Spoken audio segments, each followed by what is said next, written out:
Nearly everything we do revolves around money, some form or fashion. Now consider these stats. If everything revolves around money, consider the fact that 77% of Americans have some level of anxiety around their money. So 3 out of 4 people have some level of anxiety around their money. And what I would tell you is the other 1 in 4 might be lying. Take that a step further. 36% of people would say that they'd be flat out embarrassed about their finances. If they opened up their finances and got financially naked in front of you, they'd be embarrassed. Hey everyone, if we haven't met before, my name is Jacob Turner. I'm a former Major League Baseball player, and I'm the co-founder of Moment Private Wealth, where we help athletes and entrepreneurs get smarter with their money. In today's video, I'm going to help you get smarter with your money. I'm going to help you not be that statistic, the 77% that have anxiety around money. No, what we're going to walk through today is 5 steps that you can take right now going into 2025 to make sure that you don't feel that same level of anxiety around money. And make sure you stay because it's not going to be that complicated. I promise we're not going to talk in financial jargon. We're going to make this simple for you. Now, if you don't want to stay for every detail, I want to walk through the 5 things that we're going to talk about in this video. The first one is we're going to start tracking our net worth. So I'm going to walk through how I track it and how you can track it with very simple information. Number 2, we're going to start tracking our expenses, and we're going to walk through exactly the softwares that I use to track my expenses. Number 3, we're going to take all those expenses that we're now tracking, and we're going to break them down into what we call variable versus fixed expenses. Number 4, we're going to talk about how to pay off debt and what debt should we pay off and what debt can we actually keep. And then number 5, we're going to take all 4 of those steps and we're going to determine how much money do we have left over and what should we be saving. And we're going to even take it a step further. What accounts should we potentially be saving into? All right, step 1, we're going to create what's called a net worth statement. And if you're in that 77% of people, you might be thinking, I do not want to create this, or I don't even know how to create this.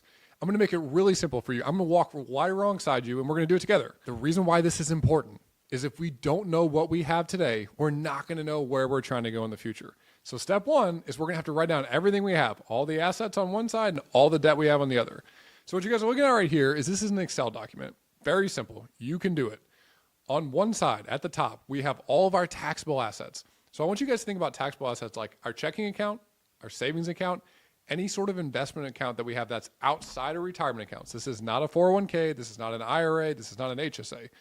Maybe you have some cryptocurrency. Things like that should go in this first bucket up here. And what we have listed for here as an example is we have a joint checking account. We have a joint savings account. One's listed at 10,000, one's listed at 30,000. Now, one key note is we also like to list the custodian. The custodian is where's the money held at. I think it's really important if you are nervous or anxious about your finances to understand, are all my accounts in one place? Are they all in different places? Do I need to transfer accounts to one place to make it more simplified? So I always recommend put the custodian down as well. Now, your situation is probably going to look different than this situation. So if you have other taxable assets, make sure you put them here. The next thing that we're going to do is we're going to write down all of our qualified accounts. Qualified accounts, the most common one that people have is a 401k. A 401k is a type of retirement account that is sponsored by your company. So in this scenario, we have spouse 1 as a 401k, we have spouse 2 as a 401k. They're listed at $40,000 and $50,000. The custodian's American Funds. American Funds is a very common custodian for 401ks.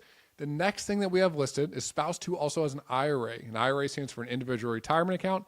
This is an account that she has because she had an old 401k that she rolled into an IRA, an individual retirement account. This account has $30,000 in it. Now, the next thing that we have is we have a family HSA. HSA stands for Health Savings Account. We have $5,000 in this account. It's also held at Fidelity, just like the IRA account is. Okay, reminder, your situation is going to look different, but any sort of qualified account or retirement account that you have needs to be listed in this section. The next section that I want you to put is any sort of property you own. We're making it really simple for this explanation.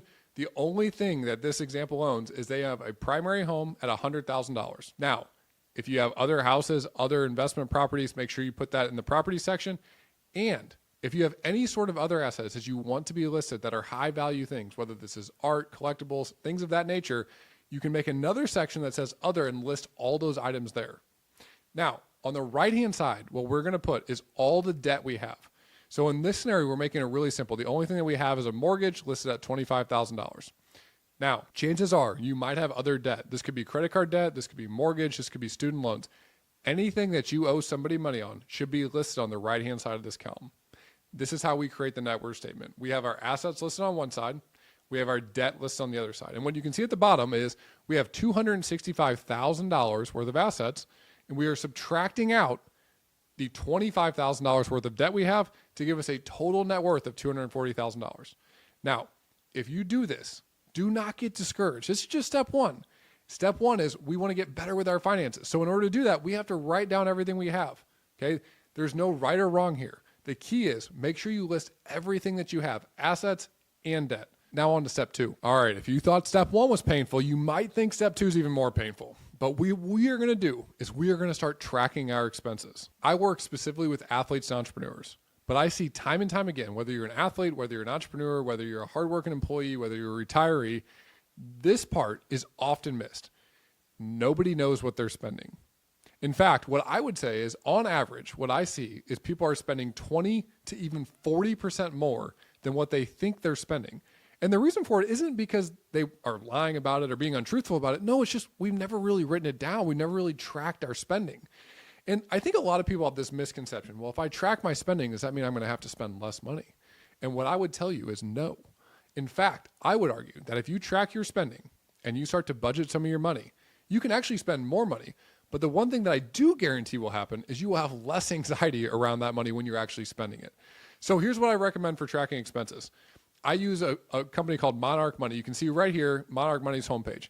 It costs around $99. They might even be running a special when you go to this website. It is the best $99 that you can spend to feel more confident around your money. And what you can do is you can link all your different accounts to Monarch Money. And what Monarch Money will do is they will pull in all the different transactions you have. So I recommend linking any credit cards, any debit cards, any bank accounts, anywhere that you are spending money consistently, link it in here. And what I want you to do is I want you to create 4 to 5 categories. These need to be big categories. These can be categories like food, housing, travel. You do not have to create hundreds of different categories right at the beginning. Keep it really simple. A few categories, 5 to 6 categories is fine. And then what I want you to do is every other week, I want you to go in here and spend 10 minutes, maybe 15 minutes, and just move all the expenses into the categories that they should go into. This should not take a ton of time. It should take 10 to 15 minutes every other week, okay? It's worth it, I promise you. And then what you're going to do is you're going to do this for an entire quarter, all right? So we're going to do this for 3 months. And the reason why we're going to do it for 3 months is typically that allows us to see what some of our fixed costs are and what our variable costs are. So this is step 2. Now on to step 3. All right, so let's refresh where we're at. We've created our net worth statement, step 1. We've started tracking our expenses, step 2. Now, step 3 is we're going to take all those expenses that we tracked for the last quarter, and we're just going to download them. You can go right into Monarch Money. You can pull a download of all those different transactions, and all we're going to do is we're going to take those 5 to 6 categories that we had, and we're going to say, hey, which one of these categories are fixed expenses? These are things that we are not changing tomorrow. In fact, we probably couldn't change them tomorrow.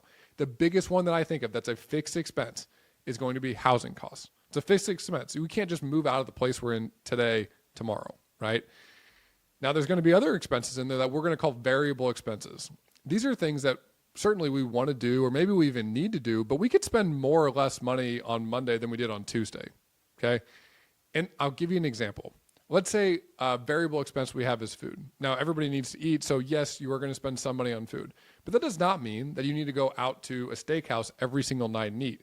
So what I want you to do is I want you to go through your expenses to understand which expenses do we have that are fixed costs. We're not going to change these tomorrow. We could change them, but it's going to take us a little bit of time to change them. And then we have our variable costs. These are things that if we wanted to pull the lever on them, if we wanted to tighten the belt on a little bit, even tomorrow, chances are we could probably do that. The biggest ones that I often see are Amazon expenses, food, and travel. These are things that are variable. We can always tighten the belt a little bit on these.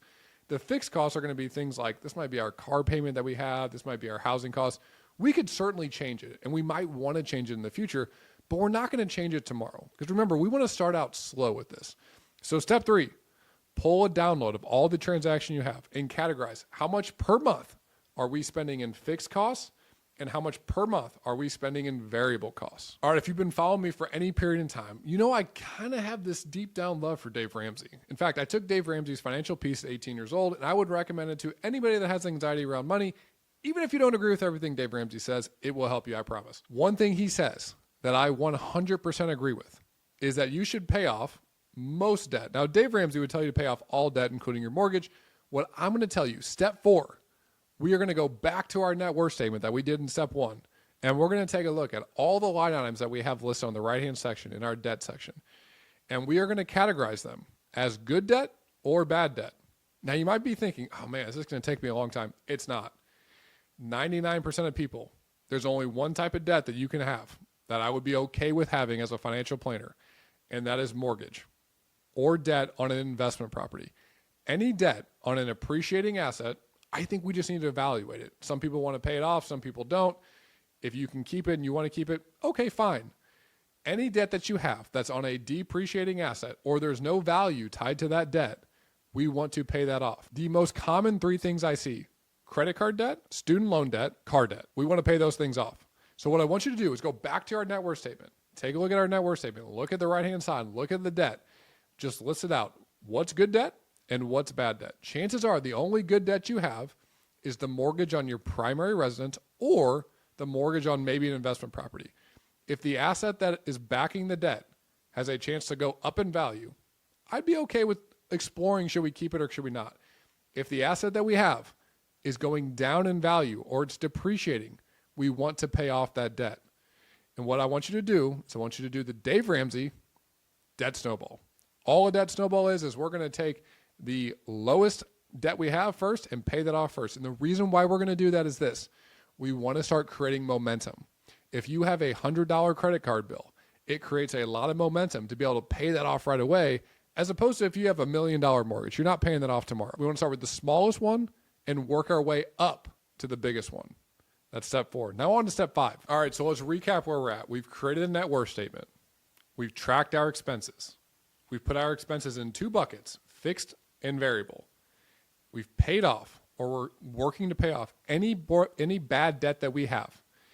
Step 5 is we're going to take any money that we have left over. So this is money that we could potentially be saving, and we're going to determine how much of that money we want to save. Now, what I would tell you is that this varies drastically. A good rule of thumb is somewhere between 15 to 25% of your gross income. 25% certainly on the high end. 15% though is still a really, really good amount. In fact, I would argue that if you're saving 15% of your gross income, you're going to be in the top 5% of people. All right, because remember, we want to be out of the 77% of people that are nervous and anxious about our money. So what we are going to do is we're going to take all the money that we have left over and we're going to determine how much we want to save. Now, this is a percentage that should be variable to you. And I think this step 5 is really the time that you need to determine, is this something that you feel confident and comfortable figuring out for yourself, or should you hire a professional? There are lots of people out there that can help you in your specific situation. In fact, I have another video that I can link in here that just says, here's 10 questions you should ask a financial advisor. If you want a professional to help you with this, ask these questions. It'll help you. Now, back to step 5. What we are going to do is we are going to say, how much money should we save? But that's not the only thing that we need to do with this step. The second part of step 5 is we need to determine which accounts we need to save this money into. Now, listed here, you can see all these different accounts: 401k, IRA, Roth IRA, HSA, FSA, taxable brokerage account. There's all these different accounts. And what I will say is if you are not confident understanding which one of these accounts would maximize the benefit of your money, it might be time to hire a professional to help you with it. Now, if you are confident with it, take whatever amount you're saving and then determine which accounts are going to maximize your money better. Guys, this 5-step process is not meant to get you from 0 to 100. What it's meant to do, though, is it's meant to give you less anxiety around your money. 77% of Americans have anxiety around their finances. I don't want you to be in that 77% of people. And what I will tell you right now is these 5 steps do not take all afternoon. They do not take every weekend that you have. They take a little bit of time over a consistent basis to get a handle on your money. And what I will tell you right now is if you do that, it will reduce the stress in your life dramatically. And I can all but promise you, you will not be in the 77% of people that have anxiety around their finances, because you will understand how much money you have, how much money you're potentially saving, what you're spending it on, and where you can go from here. Okay. My goal, as always, is to help you get smarter with your money. So if you're into that sort of thing, make sure you share this video with somebody you think it might help. Make sure you subscribe for future videos. I'm always putting out new content. And if you have an idea and you say, you know what, I would love for Jacob to cover this topic, comment below what it is, and I'll make sure I cover it on a future video.